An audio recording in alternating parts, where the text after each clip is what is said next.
Oui, il est bien merveilleux de voir simplement quelque chose du Seigneur par le Saint-Esprit. On peut exprimer des faits durant des années, cela ne fera aucune différence. Cela doit être vu par le Saint-Esprit. Cela doit être vu par celui qui n'est pas encore né de nouveau. Mais ce qui doit être vrai au commencement de notre vie chrétienne, c'est ce qui est arrivé à cet homme qui était né aveugle. Il faudra que nous puissions dire exactement, je sais une chose, c'est que j'étais aveugle, maintenant je vois. Jean 9, 5. C'est la caractéristique d'un véritable compagnon de Jésus-Christ. Et ce n'est que le commencement de la vue.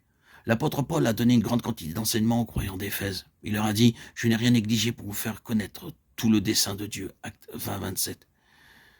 Il a passé plusieurs années avec eux et leur a fait part de toute la lumière qu'ils possédaient.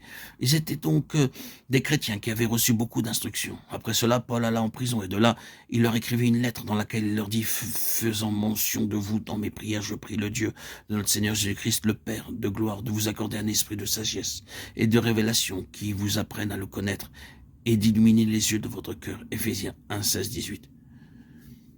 Il ne s'agissait pas de leur salut. Ils étaient sauvés depuis un longtemps et avaient déjà reçu un enseignement très riche. Ils avaient déjà suivi un long chemin avec le Seigneur. Et Paul, cependant, fait encore monter à Dieu cette prière pour eux. Il dit en effet, tout ce que vous avez reçu et tout ce que je vous ai donné n'est rien en comparaison de ce que vous avez encore à voir dans le Seigneur Jésus. Et tout ce dont vous avez besoin, c'est que vos yeux soient ouverts. Vous avez besoin de l'esprit de sagesse et de révélation. Combien cela est important.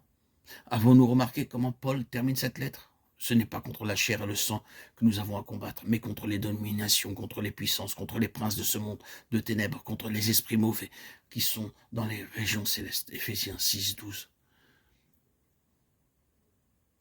Et c'est là que Paul dit, revêtez-vous de toutes les armes de Dieu, afin de pouvoir tenir ferme contre les embûches du diable. Éphésiens 6, 11.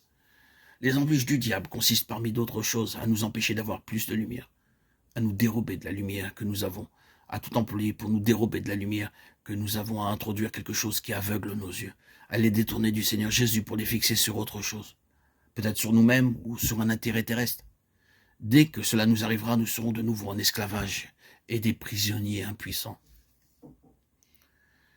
Les puissances mauvaises sont les princes de ce monde de ténèbres. Éphésiens 6, 12. Cette question d'illumination spirituelle signifie une grande lutte.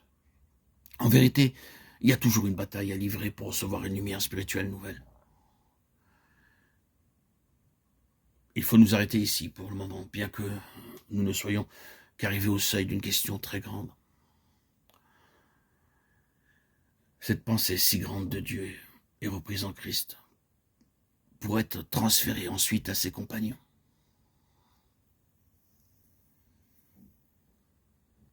Voyons-nous, avons-nous compris ce que doivent être les compagnons de Christ? Ils doivent être les instruments même dans lesquels est accomplie cette vérité. Ils doivent être les temples même de Christ. Et c'est en eux qu'il est la lumière. Christ en vous, l'espérance de la gloire. Colossiens 1, 20. Vous qui étiez destinés à être la lumière du monde, vous êtes maintenant les témoins de Dieu. Vous êtes maintenant les vecteurs, les instruments de Dieu pour faire rayonner les intentions de Dieu. Ayant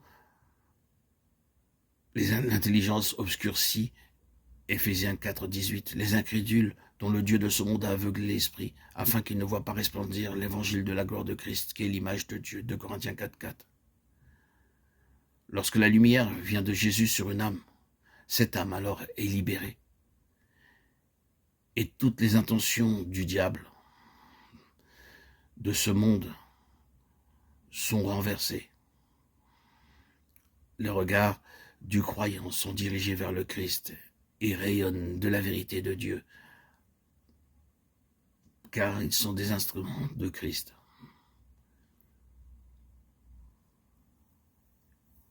Christ en vous, l'espérance de la gloire. Colossiens 1, 27.